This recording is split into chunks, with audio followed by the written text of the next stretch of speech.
And good afternoon, everyone, from the Matt Morris Digital Studio here in Fresno. This is the Beem and Dean Show. We are up to episode 45, Scotty, with the sports director of KC24, CBS47, Scott Bemis. I am Dean Shiro. Scotty, we are at week 1 of the college football season. We made it. We made it, Dean. We're here. It's such a long off season, but we're finally here. Full slate of games this weekend. Full slate of games, and like I said, we all got a little appetizer here in the Valley last week with Fresno State and Kansas, but we get the whole slate this week. A lot of things to cover. Our mock betting contest is coming to an end. We are very, very close. We're in a battle right now, the two of us, so it's going to be exciting. And we got a lot going on. So with that being said, it is time for us to come on in hot.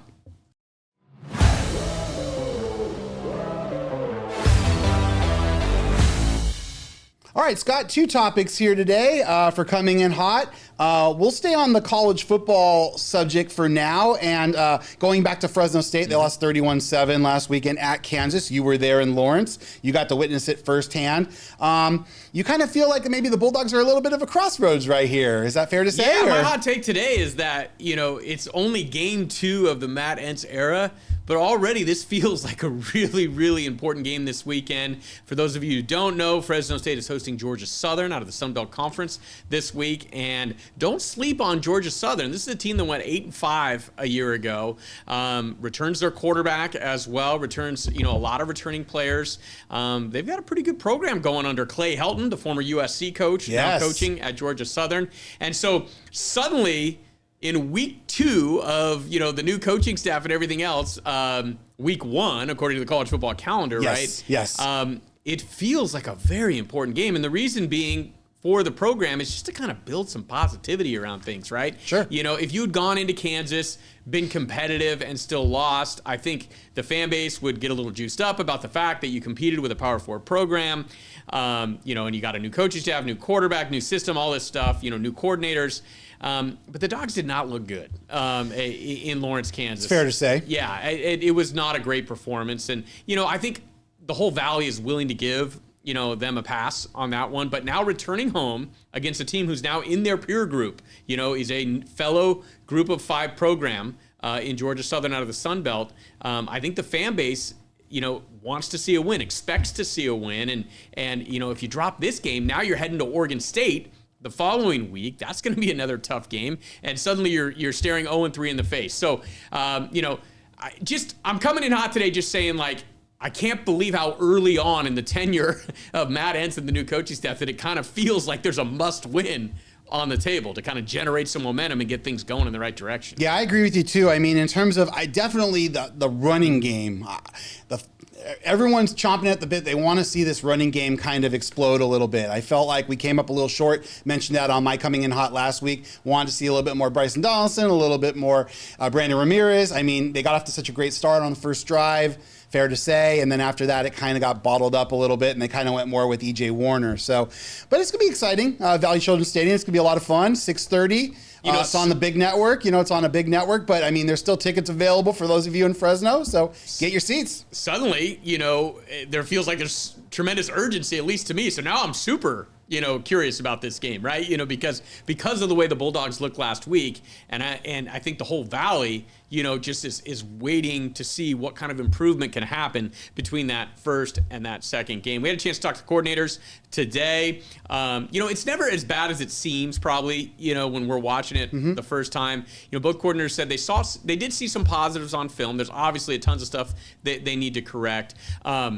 I'm not as worried about the Bulldog defense as some other people are, just because I think they were going up with a quarterback that is going to be tough for any team to defend, even a big Power 5 program or a Power 4 program to defend. Jalen Daniels, I mean, if that guy has the ability, I'm not saying he's going to turn into that because Kansas is probably going to have to win games, but he's got the ability to be a Heisman contender if Kansas can somehow, win 10 or 11 games somehow, which is a big if, obviously. Sure. But, but I think that defense will be okay. They were getting pressure on the quarterback. Just sometimes when you're getting pressure on the quarterback against a elusive quarterback in the Lamar Jackson mold, it doesn't really matter because they just can still make you miss. And so the bigger concern for me, like you said, is offensively. can the Bulldogs put enough points on the board, to win a game? I think this game's going to be a little bit of a grinded out type of game. Maybe in the 20s. I don't know. Maybe like a 24-21 type of scenario, something like that. Maybe comes down to a field goal kicking at the end of the game, and so could be on the foot of Dylan Lynch. Well, especially since we don't know a lot about Georgia Southern yet. They haven't played a game. I mean, look at their schedule out of the gate. They got at Fresno State, then at USC back to back. So did you see what they're doing, by the way? No, are they staying out here? They're staying out here. They're going to go work some stuff out. They're going to go practice in Oxnard at the Cowboys training camp between games. So which makes sense, right? Why fly all the way back to Georgia Southern, which is kind of not really near any major airport as well. Right. And so, I don't even know where Georgia Southern is located in Georgia. I just know it's not near a main city. I think it's Macon, but I'm not 100% sure, so don't quote me on that. So we'll see. We'll have to look that up. But anyway, it's going to be an exciting game. We're looking forward to it. We got a lot more college football to talk, but I want to get really quick into the Ryder Cup. So Captain Keegan Bradley announced his 6 captain's picks, and his name was not on the list. We kind of thought it wouldn't be, but I was a little disappointed, Scotty. I was kind of hoping to have a player captain here. Honestly, it would have been a lot of fun. We haven't had one since Arnold Palmer in the Ryder Cup. But he went with Colin Morikawa and Patrick Cantlay and Burns and Young and Griffin as his pick. So what are your thoughts on it real quick? And then I'll kind of go over my stuff. So I don't have a huge problem necessarily with any of those picks. Those are all guys, except for Ben Griffin, who this will be his, first Ryder Cup experience. It'll also be Cameron Young's first Ryder Cup experience, but he has played in a President's Cup. And I think Cameron Young was a pretty easy pick, considering how he's been playing recently. He's a New Yorker. He's got experience at Bethpage apparently too. Yeah, he's from the state of New York. His dad was a former PGA professional, like in the New York area, so he's gonna have that kind of sentimental feel about him playing in New York. Sure. Plus, Cameron Young just can destroy the ball off the tee, right? And you always love to have guys like that in match play, especially team match play, right? Best ball scenarios, stuff like that, where maybe the shorter hitter, I say shorter hitter, but like these guys, like maybe he's paired up with Colin Morikawa or something, right? And Morikawa's out there 290, 300 off the tee, right in the fairway. Well, suddenly Young can just blast one in a best ball scenario, go 340, 350, right, and see what can happen, right? Sure. So, anyway, so no huge problem with any of the picks. I wanted to see Keegan Bradley on the team just for I did too. The interesting factor with regards to that, right? To see how would he play himself? Would he maybe sit out the morning, play the afternoon, or vice versa? I really just wanted to see that happen, And I had told you on the previous show, I thought he would actually pick himself just because he's been playing so well, and I think he is one of the top 12 American players at this point. But he said today in the press conference, I watched some of it, that he'd basically come to the decision several months ago that he wanted to be the captain, and he'd kind of come to that conclusion, and then suddenly he won Travelers, right? And he was, and he started winning, and so he kind of had to kind of rethink that a little bit and say, what is that best for the team? He basically kept coming back to that. What's best for the team? And his opinion, just being the captain is best for the team. And so we'll trust in Keegan. Yeah, like I said, the only thing I was kind of looking forward to his personal fire. He really wants to be the European side. I mean, I'm not saying they all don't, but I mean, compared to like a Colin Morikawa, I just think that he's got that fire, like it's really burning inside of him. He wants that trophy to come home after what happened in Italy. So that was kind of my whole point there. I think we will see that fire still as the captain. Yeah, right? but I mean, if he's out there playing, hits a big putt, he's the kind of guy where he'll shake it up. I'm totally with you. He is like the classic Ryder Cup player. I don't know if Colin Morikawa is going to do that, because Rory's going to do it, and the European side's going to do it. I think if you wanted to maybe like nitpick at the picks, you could say Colin Morikawa, maybe Ben Griffin, those two guys. They haven't been playing amazing either. Morikawa's been struggling, but he is a world-class player, multi major champion, right? He's eighth in the world rankings. He's eighth in the world rankings, so it'd be hard to leave him off that team. I will say this, one guy who I think I'd like to have on my Ryder Cup team if I'm on that Ryder Cup team. We'll see if we think of the same guy. Okay, yeah, it'll be interesting. But I think Brian Harmon. He's a bulldog. Not a Georgia bulldog. He's just a bulldog. Okay. I think he is a Georgia bulldog as well. But he's just got that fire and that tenacity or whatever. Like he's a guy I wouldn't want to go up against in match play. I'll tell you the one guy I'm missing. I'm really going to miss Jordan Spieth, because Jordan Spieth and Justin Thomas, they're just a dynamic duo. but he wasn't playing well enough. I mean, but I'm still going to miss those two together because I think Jordan he just hasn't shown that he can. But it's kind of like the Euros taking Ian Poulter every time when he didn't play well in the DP, you know. But they still picked Ian every time because you knew he's Mr. Ryder. The only difference there, I think, is that Spieth. I don't know this for a fact. You know, I'd have to look at the record. I think he struggled in that last Ryder Cup as well. You know, when he got the captain's pick. Didn't we all? Except for maybe Catley. I think Catley might have been the only one that had. No, I'm trying to remember if he was even at the last Ryder Cup. I think he was. Yeah, I think he was. But that's the only guy I'm kind of missed from a sentimental point. So Luke Donald's going to make his picks on Monday, so we'll have more to say there. So let's get into college football. We've got a lot of stuff to cover, a lot of stuff to unpack here. The three biggest games we'll just touch on really quick: Texas at Ohio State, Alabama at Florida State, and LSU at Clemson. So I know, like with that Texas-Ohio State, you're going to have a play. We've all got plays. But let's talk a little about the quarterback of the University of Texas, Arch Manning. It's one of the points we have. Is the hype valid on Arch? What is your thoughts? I'm going to let you take the lead. Well, I think that's to be determined, right? We will see if it's valid. And I think that's just like, to me, that's the biggest storyline of this college football season is that can Arch Manning live up to the hype, right? And you know, he's the favorite to win the Heisman Trophy, even though he really, you know, has only played a couple of games, you know, at the University of Texas. But what a storyline, right? What a storyline there if he does get it going, you know, like Eli and Peyton's nephew, Cooper's son, you know, Archie's grandson. Right, grandfather, right? And the interesting thing about, you know, Arch Manning is that he's a quarterback in a different mold than Eli and Peyton, right? Like, he is athletic. Like, he can run the football. You know, he's a true dual threat quarterback. And, you know, let's be honest, you know, Peyton and Eli more traditional drop back. Yeah, no, there was no running there. There was no running. Yeah. And so I think Arch is prepared to live up to the hype. Like, I mean, I think he's ready for this, being a Manning, being in the spotlight, you know, his entire life. You know, he knows how to deal with the outside pressures that come along with being not only the Texas starting quarterback, but just carrying the Manning name with you. So I think he's prepared for this. You know, now we'll see if, you know, the on-the-field performance will live up to what I know Texas wants to see. And what a way to start. You go into Ohio State, you know, like to open this season. I mean, what a first week, Dean. First off, you know, with all these big games going on. I love it, Scott. I love it. We normally get one of these, and we got three huge ones right out of the gate, you know? So, like I said, this Texas-Ohio State game, it's kind of interesting. I know you're going to have a play on it, but it seems like the juice is kind of, you know, flowing a little bit towards the burnt orange, right? At this point, from what you're seeing? Well, the wise guys seem to be buying the hype as well, because that line keeps coming down a little bit. You know, Ohio State, I think, was what were they, a couple point favorite in that game? I'm checking right now. Ohio State is a 1.5 point favorite right now, but that line has kind of moved several times already.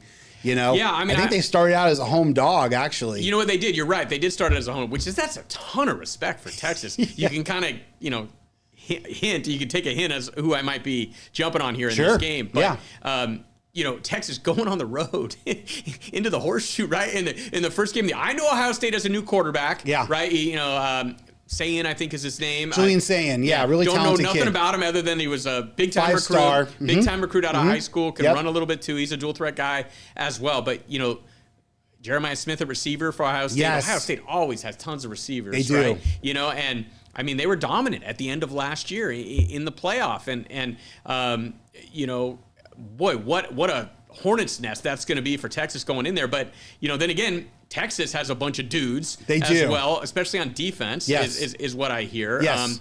And so first game scenario, but this is the great thing about college football. No preseason, none of this. Let's get after it. Ohio State, Texas, 1 versus 2 in the first game of the year. Let's get it on. Like I said, I don't think you would have seen it, though, without the 12-team playoff. I mean, the biggest storyline for me of this year is that as year 2 of the 12-team playoff, they made a couple of tweaks and things here or there on that. Hopefully we see something a little bit better. I know you and I have talked on this show. You kind of like the 12-team playoff. You really don't want it to expand.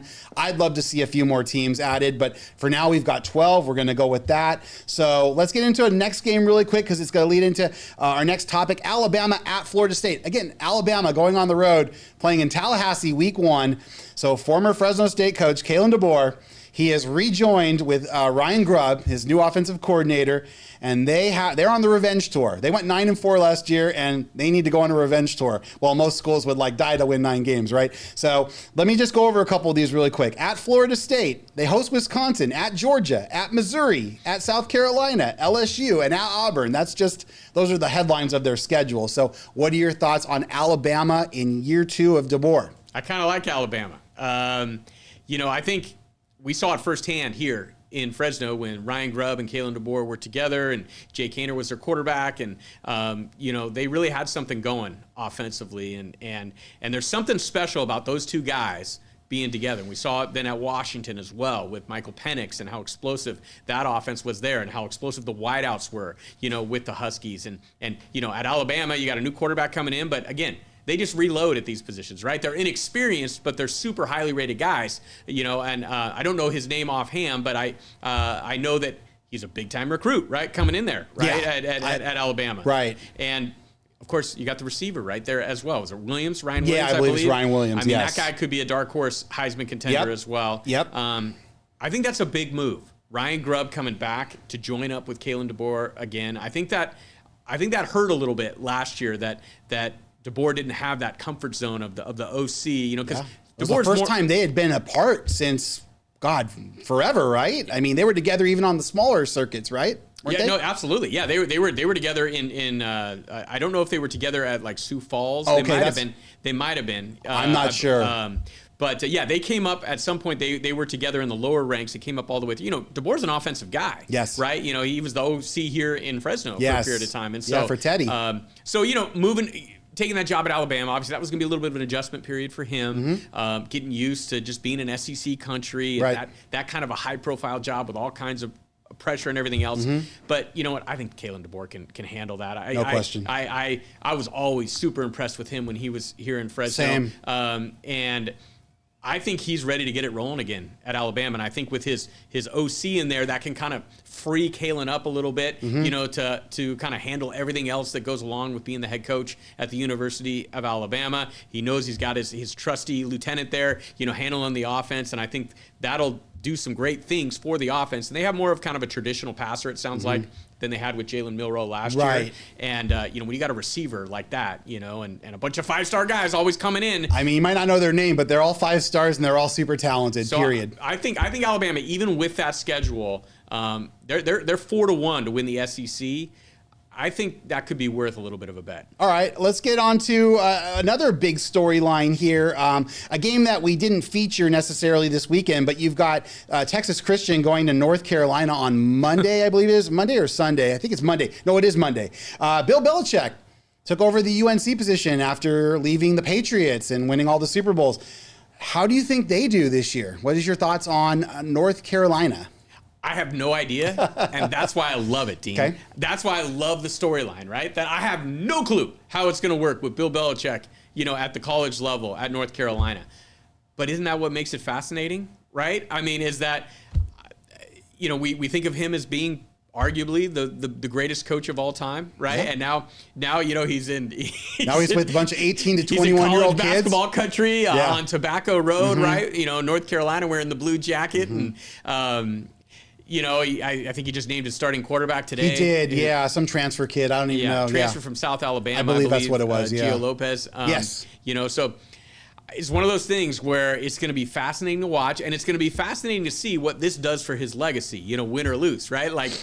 So if he goes there and has tremendous success at North Carolina, well, suddenly it's like, okay, right? He is by far, unequivocally, the greatest coach of all time. Yeah, right? I agree. Like I said, go ahead. But if he goes there and has problems, then everybody starts, continuing with that narrative. Oh, maybe it was just Tom Brady with the Patriots. Maybe it really wasn't Bill Belichick, right? I mean, to a degree. The guy still won, 7 Super Bowls? Something like that, yeah. Enough for more than one hand for sure. But yeah, I mean, just dealing with 18 to 22-year-olds compared to what he was used to, what the Patriots were his business. And I know college football's, become kind of professional now too. So it's probably not as much of an adjustment. But I mean, their schedule, they host TCU, host Clemson, at Syracuse, at NC State. So those are their 4 kind of toughest games. So We'll see. I've heard some people talk that the schedule is relatively friendly for them. Yeah, and isn't it funny because you're a Colorado guy, like how TCU played Colorado last year in the debut of Dion, right?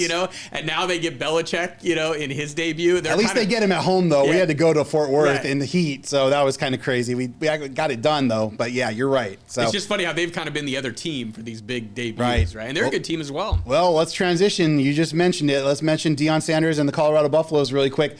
Can Deion keep progressing at CU minus Shedeur and Travis? So Travis Hunter won the Heisman Trophy last year. Shedeur Sanders, one of the most accurate quarterbacks, made the Browns roster. What is your thoughts on Colorado really quick? So from an outsider's perspective. Yeah, I've been on record when I've talked to people is that I think that was a great hire. When I spoke to you about it, when they initially hired Deion or the reports were surfacing, I was like, man, that's a home run hire for you to get Deion Sanders. And I think he's going to continue to get it done at Colorado. Now, when I say get it done, I'm referencing Colorado's expectations before he came there. Yeah, understandable. Is he going to go in there and win national championships every year? No, he's not, because it's still Colorado, right? They're not Alabama, they're not Georgia or whatever. Correct. But when you consider where that program was. 1-11.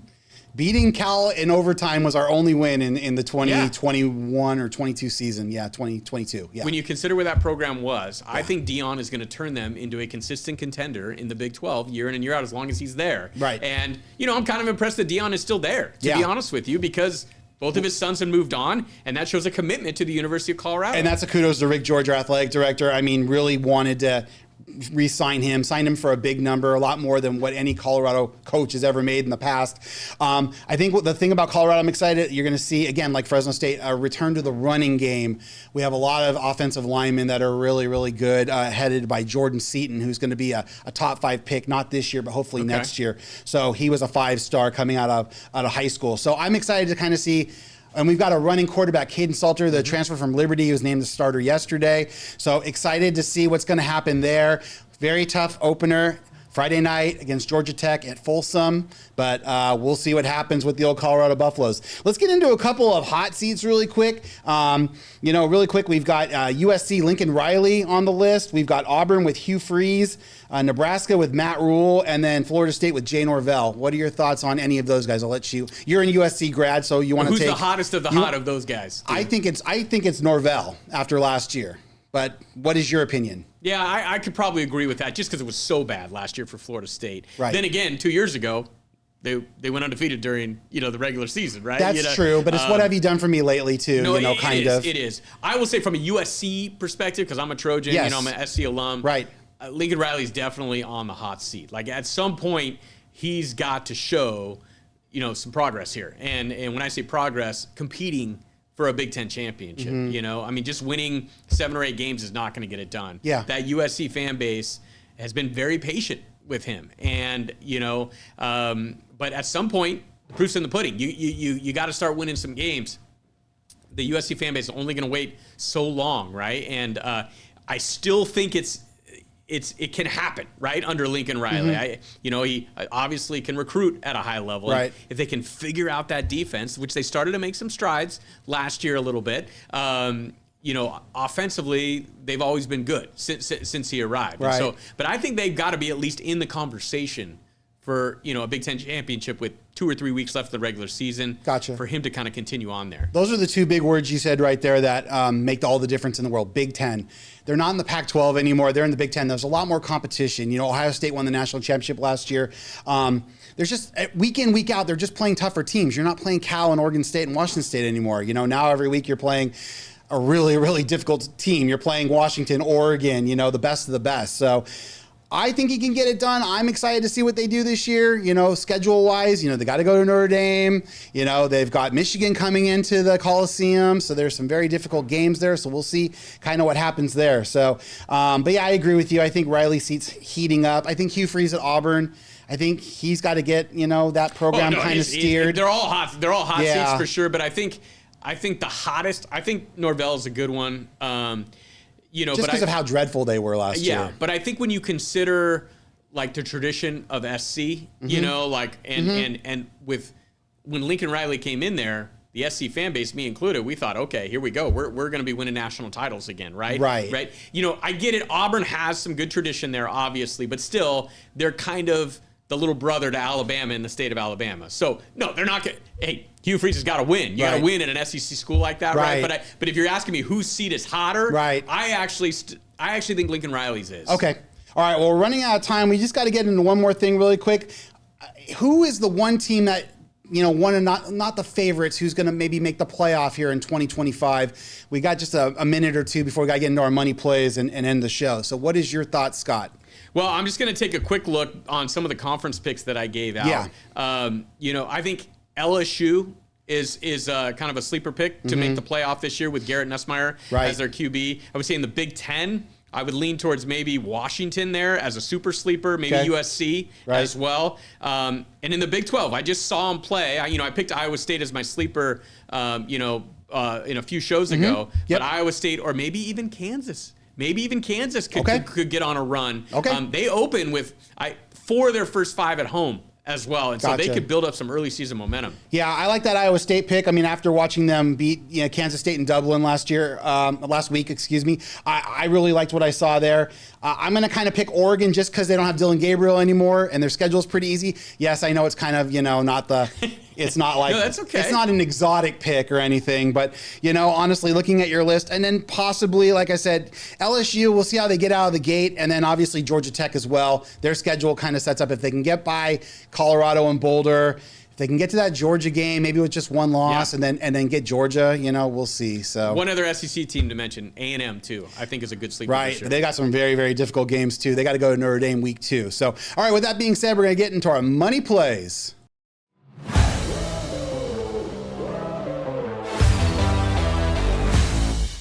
All right, Scotty. Well, like I said, with college football in full swing, we are taking some swings here. Just to show really quick where Scott is, this is what he's got. He's got a couple outstanding plays. Didn't have anything for Monday, so he's got a couple plays here for Thursday night that he's already got, but he's got 4 plays that aren't on the board, so I want you to go over them really quick, please. Yeah, again, start with $1,000 each month. End of the month, whoever has more money wins between Dean and myself. All right. I got 4 plays for you this week and 4 additional plays to the 2 that I have up here on the board. These 2 are my best bets, but I'm going to grab Ohio State on the money line. Super simple here. They're at home in the Horseshoe. Crazy atmosphere is going to be on display there against Texas, and you just take them on the money line. All Ohio State has to do is win the game. I think there's a little too much hype going in the Texas direction, especially since we don't really know how Arch Manning is going to react in a situation like this. So give me Ohio State on the money line, -122, 61 to win 50 Got there. it. Tennessee versus Syracuse, another little under-the-radar good game, coming this weekend. That game's being played in Atlanta, by the way, in the Georgia Dome, I believe. So the total in that game is 50.5. Tennessee has got a ridiculously good defensive line and defense in all. Syracuse breaking in a new quarterback. Tennessee breaking in a new quarterback as well. And so I think that thing has an opportunity to go under there. Okay. So under 50.5, 51 to win 50. Okay. Toledo, another little sneaky group of 5 team that's good. And they're at Kentucky. Kentucky, I don't know. I thought they'd be a bigger favorite too. They're kind of getting in that desperation mode from what I hear in the offseason of just hitting hard the transfer portal, kind of grasping for straws and answers. Yeah. Toledo, meantime, returning, arguably the best quarterback in the MAC. They're the preseason favorite in the MAC. Okay. They've been very difficult in these non-conference games against Power 4 teams in recent years. So I'm going to move that line. It's 9.5. I'm going to move it up to 10.5. They're getting 10.5 points at Kentucky. It's -138 if you do the alternate line there. 69 to win 50. All these to win $50 here. Okay. And then finally, one last pick. Fresno State opened as a favorite over Georgia Southern, a small favorite, and I think now they're a home dog. And I think everybody saw that game on national TV last week and said, "Oh my gosh, Fresno State does not look good in this game." Right. I think there's an overreaction going on here. I think the Valley is going to be juiced. Valley Children's Stadium going to be rocking on Saturday night, and I think the Bulldogs bounce back. All right. Just take them on the money line at a plus price, 50 to win 52.50. I've got way too much stuff to cover this fast, like Scott is. I got it all there for you. You guys get it down. A lot lot of different college football plays. If I had to pick one, honestly, I'll take that first one with Boise, Rutgers, NC State, UCF, Oklahoma State, Houston, San Diego State, all big favorites. Hopefully that one kind of cashes for me. 20 to win 30 and 50, but too many to go over here. I want to just mention Alyssa Thomas really quick on my Prize Picks. She's in the running for the MVP of the WNBA. She's having monster games, so over 15.5 assists and rebounds there. Scotty, any last thoughts before we go? Give me one from number 2 there, Dean. Boise, Buffalo, best bet. All right, I'll take Nebraska in the 5.5 against Cincinnati. All right, we got to go. On behalf of my man Scott, I am Dean. This has been the Beem and Dean Show.